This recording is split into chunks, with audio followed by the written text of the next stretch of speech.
Good morning. Welcome to Beyond the Blueprints with Jason Smith. I'm your host, Jason Smith. In this podcast, we travel all across the Triad and talk to industry experts about all things new homes. This morning, we're joined by Tony Jarrett, Regional Vice President of Allen Tate Realtors. Allen Tate Realtors has been the leader in the Triad for over 15 years running. Tony is a graduate of UNC Chapel Hill. He's been the recipient of many industry awards, and we're glad to have you today, Tony. Thank you. Thank you for having me. Today, you're in for a treat. We are going to be doing a market report update for the Triad region. Tony does this. He's been doing this for how many years? Well, with Allen Tate, 22 years. Okay, all right. And this report, he basically does this report twice a year. So you're going to be lucky. This will be the first time we've done this and put it out to the public to see what's going on in the Triad. So Tony, let's get started. So Tony, tell me a little bit about this report we're going to hear today and what's going on in the Triad region. So we've been in an interesting ride, Jason, this last few years. We went through what we call the pandemic market, where we had the pandemic rules came into effect and mortgage rates dropped to 3%. People were living and working out of their homes. We had an explosion like no other in real estate sales. I will tell you, 21, 22 were probably the two best real estate markets in the history of real estate. So now we're starting to what I would call balance. It was getting a little unhealthy, and as we shifted to some of that unhealthiness, we started feeling some pain this last 6 months to 12 months of inventory. And now it's starting to balance out a little better. So we're excited to see that. So let's talk about the 5 stats that every buyer and seller needs to know in this market. Right. So the first stat I would tell you is probably the speed of the market, the days on market. If you go back just 2 years ago, we were averaging about 7 days per house sale. Some agents would tell us, no, that's more like 7 minutes, 7 hours. It's finally starting to shift back to what I call a little healthier. I would say for the Triad region, the entire Triad MLS, we're probably looking at 1 month. If you put your house on the market, it'll take you about 1 month to get a contract. So today it's at 1 month. A year ago, what was that number looking like? Well, plus or minus? A year ago was 2 weeks. Okay. So it's doubled. Right. I will tell you a healthy market is somewhere between 30 to 45 days. It's funny, we see some of our clients panicking if they don't have a contract in the first couple days, right, and that's not normal. So when you look to 30 to 45 days, you're back to health. Right, and in the new construction, a lot of that days on market depends on when they put it on the market. So I notice with a lot of my builders, many times they want to say, okay, let's do it at sheetrock. Well, you know, not everybody can visualize exactly what's going on at sheetrock. Some people are better at that than others. And so in the new construction world, days on market can vary depending on when it goes on the market. Yeah. Now we have proposed construction, and we do a lot of that. So that kind of helps us put it out there before it hits the actual market. Right, so. Right. You've got some different challenges. I will tell you, is the resale market. You think about days on market, you're trying to set an expectation with the seller. If you price it right and you get it in good condition, yes, we should be able to get a contract within 30 days. Right. So that's the concept. The number 2 stat is housing inventory supply. So when you think of housing inventory supply, it's basically the for sale signs. So if we did not sell another house tomorrow, when would we run out of inventory? And a healthy market has been somewhere between 4 to 6 months. If you could have 4 to 6 months of inventory for buyers to go, as they go look for properties, you're in a buyer and seller equilibrium. This last few years, it's been a seller's market. Seller's market in the sense that there's been low inventory. In fact, the last couple years, we've seen the lowest inventory I think that we've ever seen. Yeah. If you think about some of these slides that your audience is going to see, when you think of the active listing count, it's starting to increase for the first time in about 3 years. Right. And we're starting to see more for sale signs. Now in these slides you're going to see today, it does incorporate the whole market. So it will incorporate new construction and resales. That's correct. But just know that some of these numbers can be skewed a little bit because not everything goes into Triad MLS. That's correct. Or other MLSs that may be involved in some of your reporting. Well, and if you go back to your active listing count from 21 to 22, we probably only had a couple months where it was even below 500. I mean, the entire MLS, which is Winston-Salem, High Point, Greensboro, less than 500 homes to see. Right. We've doubled that now this year, which is good, but it's still lower than what we have experienced. Right. If you go pre-pandemic. When you think of the pending pace, it's starting to move up. We, for 3 years, did not have what I call a spring market. So usually a spring market of April, May, and June, you really have a lot of activity. The activity was across the board. When you had 3% mortgage rates, every month was a good month. Yeah. And now it feels like, and I don't know if you experience that, or you are experiencing that with new construction, that your pending pace has changed a little bit? It's slowing down. I mean, you know, and that's going to correlate with your report here. When I say slowing down, it's not slow by any means, but slower than it has been. Right. You know, the wave of multiple offers, you build it, they'll buy it. I mean, regardless of what it, you know, ultimately is or isn't. You know, that's kind of past us now, and now we're getting back to what I call healthy competition. Yeah. So, Yeah. in subdivisions that I represent and others, you know, now or a year ago or 2 years ago, we could build the homes and they would just sell, right? You didn't really have to, it wasn't that much to it. Well, now we're getting back to, you know, there's 3 other homes in the subdivision. The builders have to compete for that buyer once again, which doesn't mean it's slow or slowing down or not a good market. It's just normalizing, in my opinion. That's right.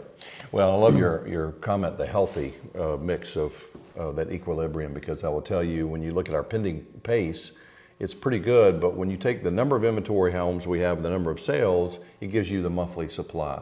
We're still less than 2 months in this market. Incredible. Well, you think about it, 4 to 6 months is healthy. Now, let's go back 2 years ago. It was like 2 weeks to 3 weeks of inventory. So you saw what you talked about, you put a house on the market and suddenly you got all these offers. So when you think about the inventory of 2 months, you're starting to see your competition level go up, and I think you commented on that. So now buyers can maybe wait a day, maybe wait a week, versus you had to move at the speed of sound to get an offer in front of your house. So 2 years ago, the average number of offers we got, if you put your house on the market, the average number of offers, how many do you think it was? 2. 2? Well, keep going. 3. Keep going. 5. Yeah, more than that. It was 8. 8, huh? 8 offers per every sign you put in. Now today, here we are 2 years, what do you think it is now? 2. Yeah. It's 2 if you've priced it right and conditioned it right. We have a number, it may be just 1. You and I have both been in the market a long time. I remember the theory, the first You offer. a lot longer. Well, this is 35 years for me. But I will tell you, were you born then? Barely. I will tell you that I was taught years ago that your first offer is your best offer. I've heard that from somebody I work with. Yeah, and I have an idea who it was. But I don't know why that's true, but it's true. Yeah. And if you price it right, condition right, and you get that first offer, it typically is the best offer. So you got to make it move. But when you think of the stats, 2 months, now I thought we'd be at 3 months right now. And I do feel it's trending that way, and it continues to grow, but it's just growing very slowly. So with builders, the same thing applies as far as pricing. So, you know, we have some that are already kind of attuned to, okay, this is what we got to do moving forward, and others, you know, building it is a fixed cost, and you come from a building background as well, but you know, it costs what it costs, and then you work your numbers accordingly. But you know, we've all been kind of spoiled a little bit, I think, and that's where we're changing. So it's real important to price that home correctly. You know, in resale it's condition, price, and all that, but in new homes it is price, because you're competing with other builders, whether it be builders in your own subdivision, other volume builders that are in your area that may be in your sub-market that people are looking. So that pricing is real important. Yep. Well, to me, it's kind of like dating.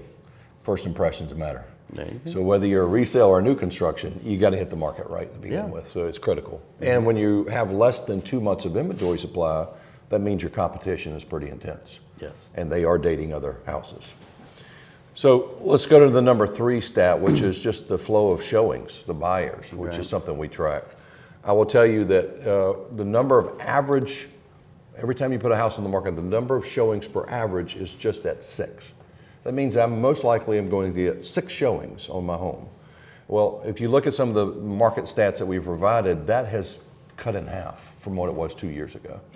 So in 2021, 2022, we were averaging about 12 showings, and typically they're the first 2 hours. Everybody was flooding in, but now that's cut in half. So it goes back to that first impressions matter. I'm curious, are you seeing what's your activity with new construction as far as? Slowings are definitely have slowed down. I don't know a number or a percentage, but showings have slowed down. And they go through, it's like anything else, it's weird, they go through waves. So, we have some homes that hit the market and, they show 4, 5, or 6 times the first day or week, depending on the price point. And then, then you just don't know after that. You may get a lot, you may not. We open them on the weekends, so, that doesn't generally count in showings traffic. But in my mind, that's bodies through the door looking. So, so our world's a little different in that most of our homes are open every weekend. Well, and I will tell you, to me, it correlates with the mortgage rates. Yes. So 2 years ago, when we were getting 12 showings per house, we had 3% mortgage. And then as it started going up with mortgage rates, the showings went down. So that brings me a question. So if someone is out there on the fence, because of interest rates, is the rising home prices outpacing the waiting of the interest rates to drop? Great question. The good news is that the mortgage rates are finally starting to shift, which we're going to show you some slides here in a minute to show you that. But as they're moving, I think it's costing people to wait. Meaning if you wait too long and rates keep dropping, that all those showings are going to go up. So we talked about seller competition. You're going to start having buyer competition again soon. Because the longer you wait, when we go from 6 showings to say 10 showings, the prices are going to go up more than the mortgage rates are going to go down. And if you're getting a lot of showings, well, let me rephrase that. Initially, you always typically get those showings, but let's say 30 days, 45, 60 days, you're still getting some showings, but not a lot of activity.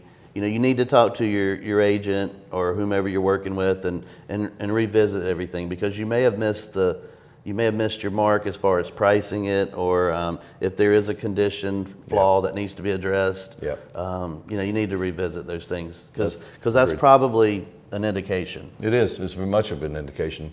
The other stat I'll give you on this is the average number of showings to get a contract. And today it's 13. So if I'm only getting you 6 showings on average and it takes me 13 to get a contract, first impressions matter. You got to hit it right. And all those markets show that is a trend that's been happening. Gotcha. So the number 4 stat is list price to close price ratio. Now, I will tell you, I'm curious to hear your on new construction, but when I was trained in this business, we always said if I could get you 97 to 98% list price to close price, I was doing a good job. I would think that probably closer to 100% with new construction, but what is your opinion on that? So, obviously our goal is always to get 100%. Sure. There for a brief window, we would get multiple offers and get above asking price, but that ship has sailed. That's right. I think it is. We'll see. Unless interest rates do something crazy, I don't see that even being an issue again. But we try to get 100%. Does it happen? I'm seeing now more folks are making offers, and the asking price is list price, but with concessions. That may be closing cost. It may be some additional features in the home, but that's what I think I'm seeing more of that now than I've seen in the last year. Well, and resale and new construction are lining up perfectly with that. So when you think about that historical thing of 97, 98%, nothing's been normal the last 2 years. So we have exceeded 100% for 2 years, almost 3 years in a row. I had never seen that in my career. The highest in the Triad region was just at an average of 106%. Meaning if you put a house on the market for 100,000, I'm offering you 106 to beat out 7 other people to get your house. So today, we're finally starting to see that for the first time in 3 years start to go below 100%. Yeah. So we're right at a whopping 99%. Yeah. So, I mean, if we get in that 98%, you know, depends on the price point. So it's all relative. That's I mean, right. I deal with a lot of really high-end properties. I deal with some volume builders on the upper end of the volume side. But we're definitely seeing list prices are pretty steady, Yep. list to close, but we're definitely seeing more concessions. Yeah. For sure. Well, and that 99% is with no price reductions. So to hit that market in the beginning, my words would be a soft seller's market, meaning I'll probably get your price, but what you said earlier, you've got to come to the table probably with some, I don't know if you remember those things called repairs. On the resale side, we have repairs that just stop for a while. Stay away from that. Now they're coming back, and then the other is concessions, which I think you noted with the construction or with the builders. Probably, I would think builders are probably competing on the concession side, especially with the mortgage rates. Right. Yeah. Well, and we also have the problem of the I watch too much TV syndrome.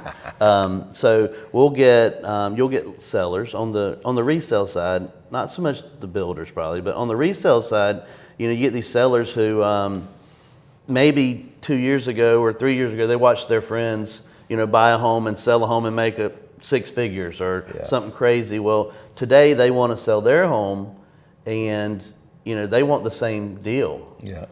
Well, that isn't happening. All right. Today. That's right. That's Yeah. right. That's so, right. I don't know if you see a lot of that nowadays or. Not really. Okay. Yeah. All right. I think, again, the two markets are lining up nicely. Yeah. I'm fascinated with your comment about watching do you watch any of these reality TV shows? Some. I won't say which ones. I do too. But they make it look so easy. And I'm thinking, it's not that easy. Yeah. No, I definitely like to watch those shows where, you know, like the zombie house flippers or, Oh, no, I haven't stuff seen like that that one. where they take these houses and it's quite amazing. I couldn't do it, but it is amazing, I will say. But you know, I think we just have to be, when you're listing your home or the builder's listing the home, you know, you just have to really be aware of what the market is today. Yeah, that's right. Because what it was last week, last month, last year, That's right. doesn't matter. That's right. I mean, it's today. And, you know, it's funny you say that because you can't time the market either. Right. Every client wants to time the market to say, all right, this is the best time. I'm going to put it on because I'll get the best price. Well, it could change in a heartbeat. Right. That's a great point. And we're seeing with new construction, just to touch on pricing, price per foot. I'm like, when's it going to settle down? When's the pricing of homes are just rising so fast? When's that going to settle down? I have not seen it slow down. Yeah. So I tell people if you're waiting to build a new home, if you're waiting on rates, you know, by the time you wait on the rates to come down, the price of the home went up. So it's really, you know, you have to wait. Does one offset the other? I don't know the answers, but I know those are factors that are definitely in play. Well, you've got that thing called inflation that finally seems to be calming down a little bit, but the other side is inventory. I find it fascinating in 21, 22, resale inventory, there were more new construction listings than resale. I don't remember the last time that happened. Wow. And it had flipped. That's crazy. And so a lot of people were starting to shift to new construction simply because they couldn't. It's kind of like the used car scenario that we went through. Yeah. You couldn't find new cars, and so you went to used cars. Well, it's the opposite in real estate. Now that's starting to shift a little bit. We're starting to see the resale. So that will help in that list price, close price.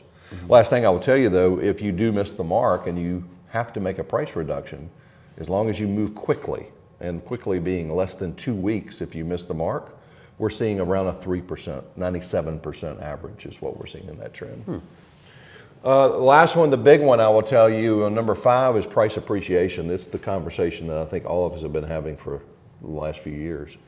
So we're going to give your audience some stats from an index called Case-Shiller. Okay. Case-Shiller is the top 20 markets in the United States that many of us watch for annual appreciation rate. So you remember the days when you watched the stock market and you said, man, I wish I'd bought Google stock. Man, I wish I'd bought that Apple. Mm-hmm. When should you have bought a house? You should have bought a house in 2018, 2019, 2020 because the appreciation just took off. Mm-hmm. Again, hard to time these things. But I will tell you, when you look at our stats in 21, 22, we were averaging about 20 to 25% in the country annual appreciation. That none of us have ever seen anything like that. Now let's reference that what we think is healthy. Healthy, especially here in the Triad, I would say anywhere from 2 to 4%. If you're getting 5% appreciation, you are beating the market. So 2 to 4% should be a healthy return on your investment. Well, the Triad region in 21-22 hit about 14%. So the country hit 25, we hit about 14, 15%. Now that's shifting again. I think we're starting to normalize. There was last year when mortgage rates went from 3 to 8%, which is the fastest they've ever moved, we saw annual appreciation for the first time hit 0 or go a little negative. But the last 6 months has started to track back up to what you were talking about, that inventory of low inventory. When I have buyers out there, that's always going to drive price up. One of the questions I'm getting all the time is when are house prices going to crash? People like sitting on the sideline like it went too fast, it went too quick, it's got to drop.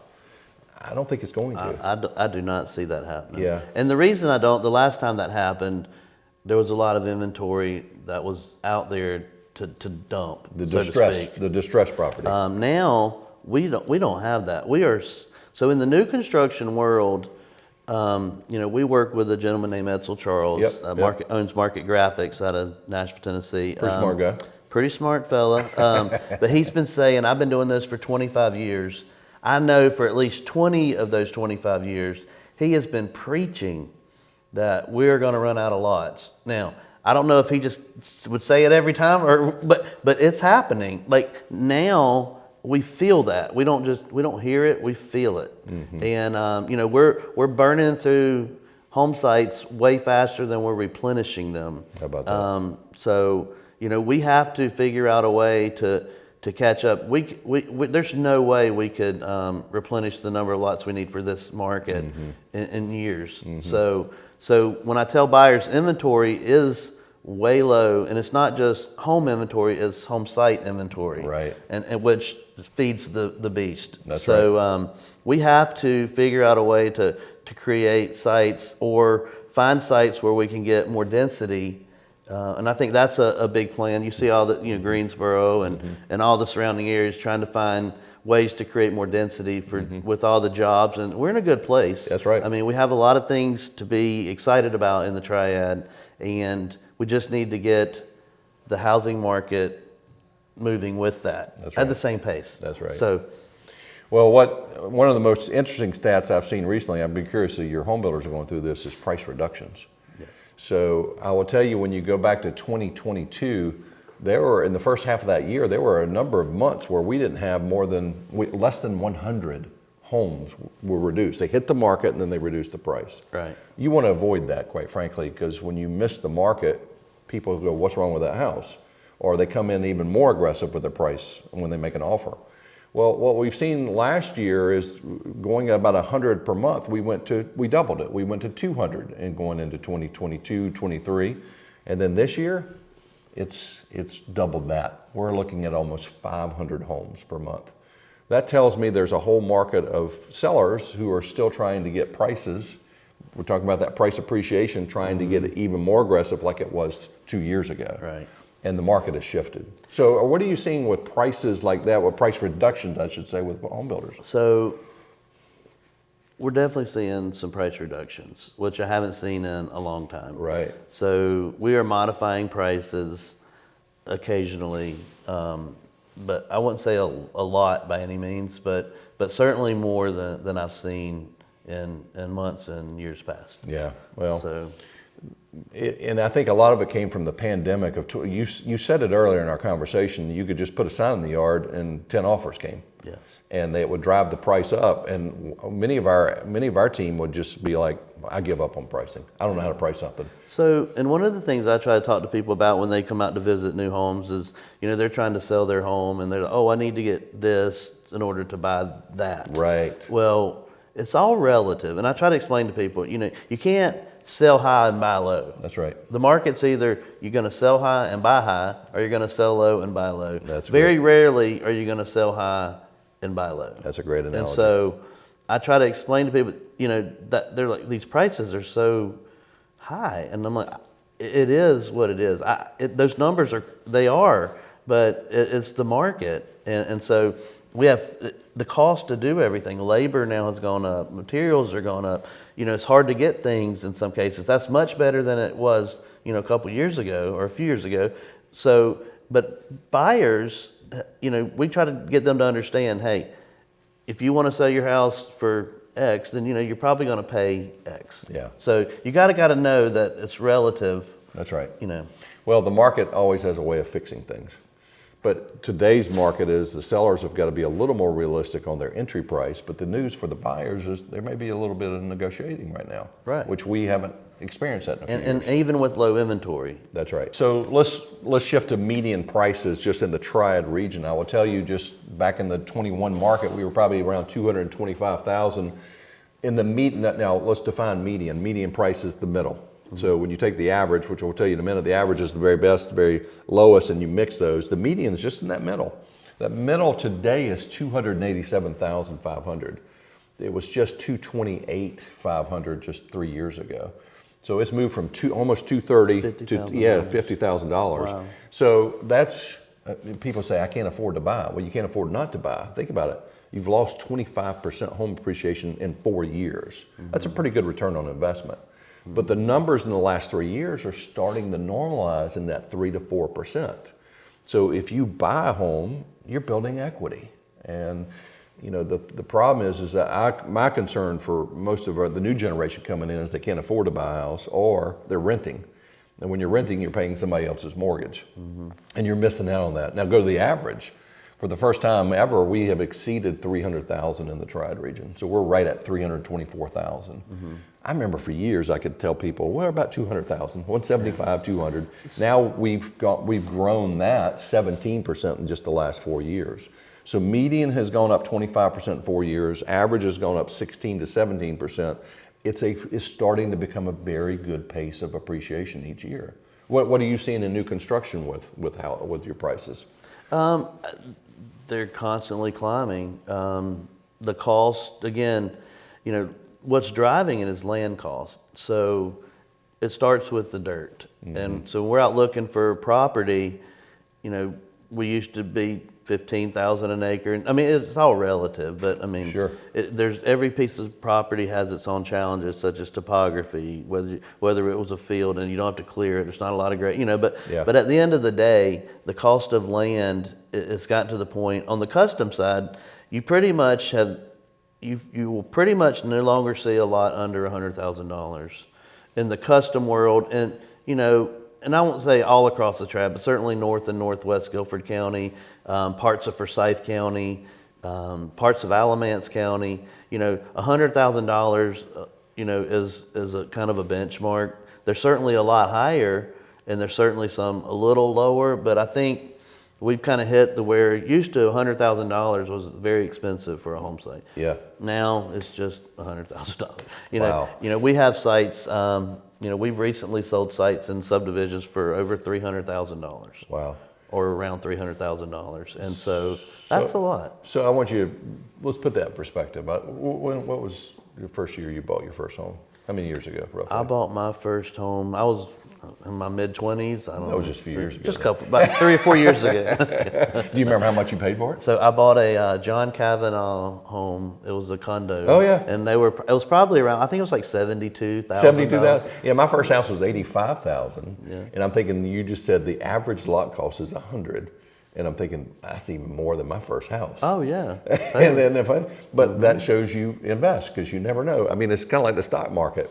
If you had been putting in stocks for like your 401k, even though it's climbing or down, people react and go, oh, I need to get out or I need to get in. If you just do it consistently over 2 decades, you're going to have a good return. It's the same with real estate. Yeah. So the price, and I look at, I kind of separate the new construction world into volume and custom. Sure. The volume guys are even paying so much for sites now than what they're used to. Because of inventory. But it goes to your point, look at our average median price has climbed $50,000 in 3 or 4 years. So yeah. that's part of that. That's exactly right. Land costs drive a lot of that.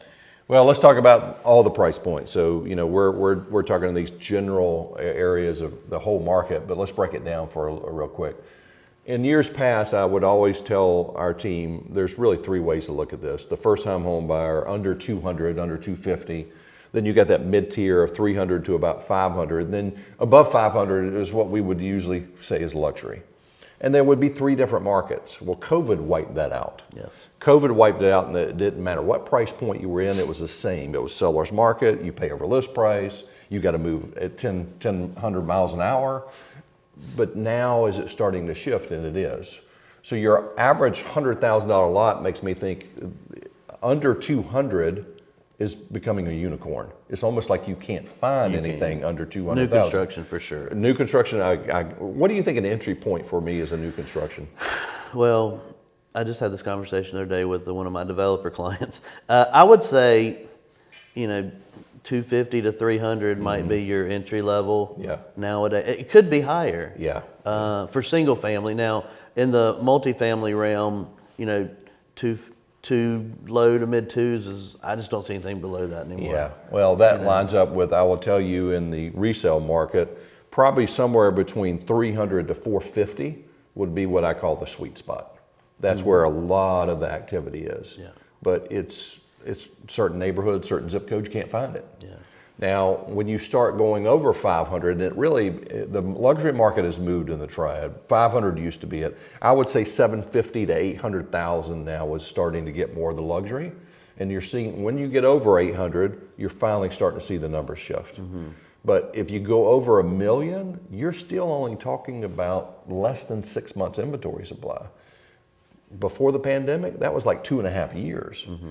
And what we're seeing is a lot of that job growth you talked about, confidence in wage, people feel more confident and they're not sensitive to mortgage rates in that high end, like the lower end.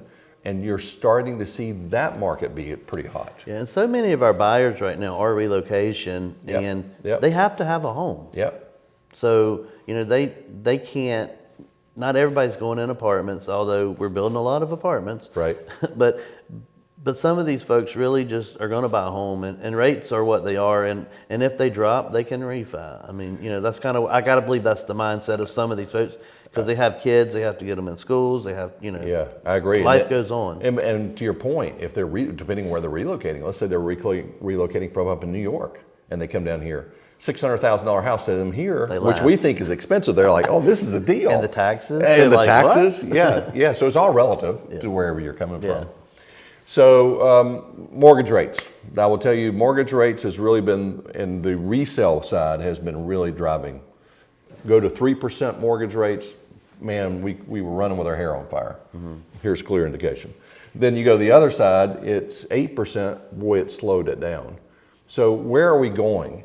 The theory was the Federal Reserve was going to reduce rates 3 times in 2024. That didn't happen. It was all tied to the inflation rate.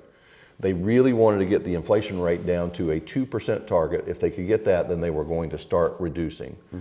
And so now the Fed, due to their credibility, couldn't really do anything until it got into the 2s. Now that it's in the 2s, Jerome Powell recently just said, we're going to start. So one of the slides your team's going to see is we have gone from 7.25, all the way back down to 6.5 in just a few months. Right.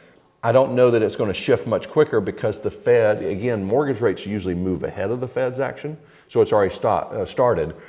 They probably are not going to reduce the rates again this fall. At least they have said they won't, because there's something happening in November. I think something's happening in November. Oh yeah, that election. Yeah, that election. That's probably going to slow some things down for a minute, and then we'll see. Now, the theory is that we should get back in the 5s in 2025. So I stopped trying to predict rates a long time ago, but the predictions of people I follow, most think about 5.5 next year. And I mean, even between now and then, but we should start seeing some listings kind of hit the ground. And I think that was one of your slides earlier. Our listings are climbing gradually, but climbing. They're growing, but what's interesting is the new listing inventory pace is not as much as we want. They're growing because it's taking longer to sell properties. They're growing because buyers are pulling back a little bit. So you're seeing for sale signs stay on the market a little longer. However, to your point, if rates can get down in the 5s, I know for a fact that people are sitting on the sidelines right now because they refinance. It's kind of their threshold. Bingo. And let's think of it this way. I had a 6% mortgage rate. I reduced it to 3%. So you're my wife, and I'm looking at you going, honey, we can't get pregnant right now because we have a 3% mortgage rate. I mean, life gets in the way. You got to start living again. Right. And I think if rates get down to these in the fives, I think you're going to see those people go, okay, now it's time to have that child. Yeah. Now it's time to take that other job and move or get that bigger house. Right. Now here's the problem. We got a lot of people with big houses out there that have refinanced that don't want to move. And those growing families need those big houses. So on the resale side, we're running into a lot of that right now. And I think this could really help us. So the other day, we were at one of your presentations and you talked about young buyers needing help from their parents. Yeah. Touch on that just a minute, because I thought that was really interesting. Well, the trends are tracking that are, because this house appreciation we've seen, 40% of all first-time home buyers, 40% have gone to mom and dad, said, could you help me with a house? And so if you think about what you do for your kids, you typically put money in the bank to save for their college and things of that nature. Right. Now parents are going to have to dip in to help their kids buy a house. Now the good news is we've seen some people borrowing into the equity to help their kids, but there has been a shift. And it was, when I saw it, I thought, oh my gosh, that's a big crowd of needing help. So with these mortgage rates dropping with the Fed's action, that's going to help that problem. Because, you know, when you go from 8% to 5.5%, that's saving you a ton of money every month. Right. And so I think that's going to open up some affordability. Yeah, and those buyers too, they're not really buying on price as much as they're buying on their payment. Yeah, that's So right. that's the number they're after. It's what can I afford on a monthly, you know, if they do a monthly budget, this is what I can afford. Yeah. And so I think you have to kind of, you know, we used to have lots of different programs and things, but you know, with rates where they are, there's only so much you can do. That's right. So, Well, that's the 5 stats. That's the balancing market that we're seeing. We feel pretty bullish about 2025. yeah. Yeah, regardless, you know, people ask me, well, do you think the presidential election has a lot? And I said, well, sometimes we give too much credit to presidents, too much defense against presidents. It's really about the Federal Reserve right now. Right. They're really the ones really controlling where we're going between unemployment rates, federal rates, and mortgage rates. That has a big impact for both of us on resale and new construction right now. Right. Well, I want to touch on one more subject. Okay. All right. Let's talk about the NAR. You know, I think people are reading and hearing a lot in the news. I think there's a lot of confusion. I think there's a lot of questions. I think there's a lot of what is actually going on. Right. I know you have a couple slides. Can we touch on that? And I think you're the most qualified person to probably explain it Okay. in a simple way. We won't get deep in the weeds, but I would like for, if we have any viewers that maybe, hey, I just want to know what's going on, and then they can kind of make decisions, but at least they can prepare themselves a little bit if, you know, if they haven't heard specific news. Sure. Well, a quick summary, a lawsuit came against the NAR, meaning the National Association of Realtors. A lawsuit came back to them around 2019, 2020, and it was a class action lawsuit regarding, the best way I can say it is collusion and price fixing was the class action. That, I'm really summing this up, that over a few years became a settlement. The National Association settled. It went into effect August 17th. And what the settlement terms were to remove the buyer agency compensation in MLS. So if you and I list a house today, we work with the seller, we do an agreement with the seller, how much do we pay a buyer agent? We put that percentage into the MLS, and then you are out there with your buyers and you know what your compensation is. Mm-hmm. So August 17th, that field was removed. So today, I can't go to the MLS and to find out, I've got to call you to find out. Right. Now, having said that, that doesn't mean we can't pay buyer agents. It just means the mechanism in which we put in the MLS to show it is now gone. The idea was to really bring that into better transparency. So the buyers, the buyer clients understood how much compensation was being offered, and that also rolled into written buyer agency agreements. So in the state of North Carolina, we have what we call oral buyer agency, which means you can show properties without any written agreement, but at time of offer, you must put it in writing. You must put your buyer agency agreement in writing. Well, this settlement changed that and said that the National Association of Realtors required their members that you must have a written buyer agreement before you show, or at time of showing, not time of offer. So realtor members, which is most of us, will need to have a written buyer agency agreement where if you're my buyer, you and I are having transparent conversations. I'm going to ask the seller to pay but if they don't, you may owe me some money, which was the case before. But now we've just got a different process of mechanism of how we do it. So to a buyer, you just need to know if an agent asks you for this information or to sign this agreement. You need to do so. And you can limit it to specific one showing. Sure. You can list to a specific area. You can be specific about what you're agreeing to with your buyer agent. That's right. When you sign an agreement with your agent to show the property, you could do it for that one property. You could do it for 24 hours. Right. It's kind of like the date to get married. Yeah. You might want to make sure that that's a good fit, a good relationship, but in order for an agent to show you the property, you're going to have to sign something. Right. But just make sure you understand what you're signing. And what we encourage our team to do is have a consultation. Really get to know the buyer, get to know the terms, get to know what your needs are. The problem is that you often in our industry show people that maybe shouldn't be buying or can't buy.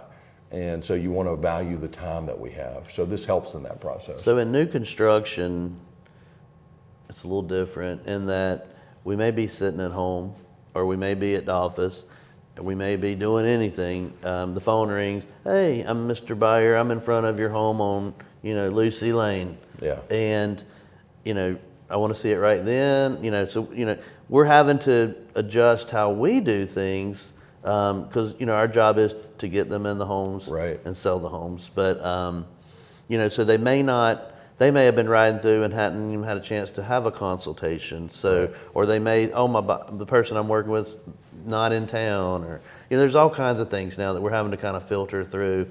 We're also having to filter through mainly on the volume builder side, how buyer agency is handled with the builder.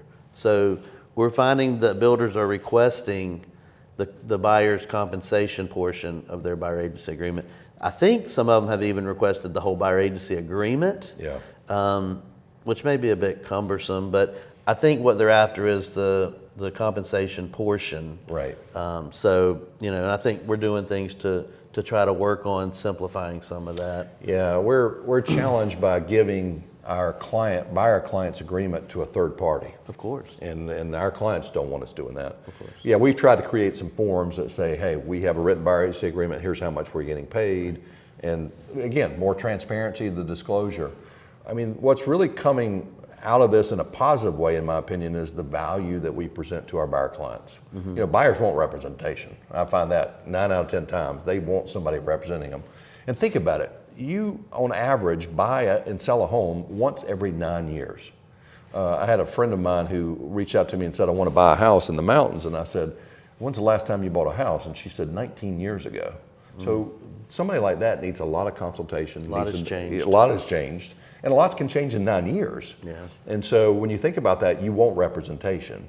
But now we just need to sit down and really spend a little more time explaining it. I think a lot of buyers said they didn't understand the process before. So the good news a lot of realtors don't understand. Yeah, well, they could. But I do think that it's getting better. And I think, and I commend Alan Tate for staying ahead of this. Right. But I do think agents are, generally speaking, across the board, being more educated, and I think we're seeing, people kind of latch on and doing a better job as far as educating themselves and their clients. Because I think we were all a little frazzled at first, not knowing really what is this, what's going on. Oh yeah. And just for clarity, today it's this, but in 30 days and 60 days, there could be some shifts in how, I think we're constantly evolving and how and improving on what we're trying to accomplish. And transparency at the end of the day is what we're after. That's correct. And so, but I think we're trying to figure out where all that works and simplify things to where we can be productive at the same time. And we're going to share with your audience a couple of slides from my friends at T360. So T360 is a consulting group that gave me a couple of slides that visually show what you and I just talked about. Right. And one is how we put the property in the MLS and the compensation flows all the way to the buyer agent. Okay. I will tell you the new flow that we do is really tied to the offer to purchase. So when you think about it, removing that one field out of MLS, how does that work? Well, it's really about the offer. You present the offer and you're negotiating compensation at the time you're also doing the offer. That's the big shift for us. My words have been we're unlearning.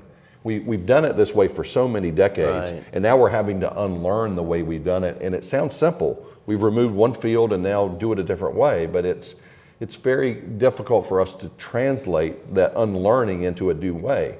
However, we're seeing people, some clients don't want to pay compensation, some do want to pay compensation. And so you got to ask more questions, you got to have more knowledge. Yeah. We do not want to set up our compensation as the most important thing of a transaction. We want our clients' needs and wants and desires for the next house to be the most important thing. Which it should always be. It always should be. That should have never changed. But we It should also, never yeah, but our time is money, and we also need to be paid. So we have to figure out with that transparency through this new chart you're going to see, is it could be tied to that offer. Right. And we're to your point, we're evolving, but it's starting to feel a little better. Yeah, I feel like it's getting better. And again, it's like when we went away from earnest money to due diligence. Yes. And brought that in. You know, at first we were all, we didn't really like it, and now it's pretty much such an important part of what we do. That's right. And so over time it has evolved and it's become a good thing. That's right. And so I think, whether we agree or disagree that we like it or love it or hate it right now, I think it's just a new way of learning to do our business. And I think there's a lot of good things that can come from it. We just got to figure out how we can best blend it all together. Your point's well made. We've navigated so many changes. I'm going to date myself for a second. I trained on buyer agency when it was introduced to the industry in 1993. And I remember the agents in our offices would be like, this is the craziest thing we've ever heard. Did you have the book? Yeah, oh yeah, well, yeah, we had the MLS book. We did. I picked those up on Thursdays. That was one of the things my mother told me, go get the MLS books. But it's funny how things work, because that buyer agency that the state of North Carolina did, I believe we're only one of 17 states in the United States that has written buyer agency agreement. A lot has really not changed here in North Carolina. Right. It's just the transparency of the compensation. Some states have really changed. Bingo. So we are really ahead of it. It's just the compensation transparency is shifted, but a lot of the ways we do things have still remained the same. Yeah. Okay. Well, guys, thanks for tuning in. Tony, thanks for being here. Thanks for having me. Check us out weekly on Beyond the Blueprints with Jason Smith. We'll have various guests, and we will talk about different topics, and hopefully we can all learn some new things. Thanks for joining us.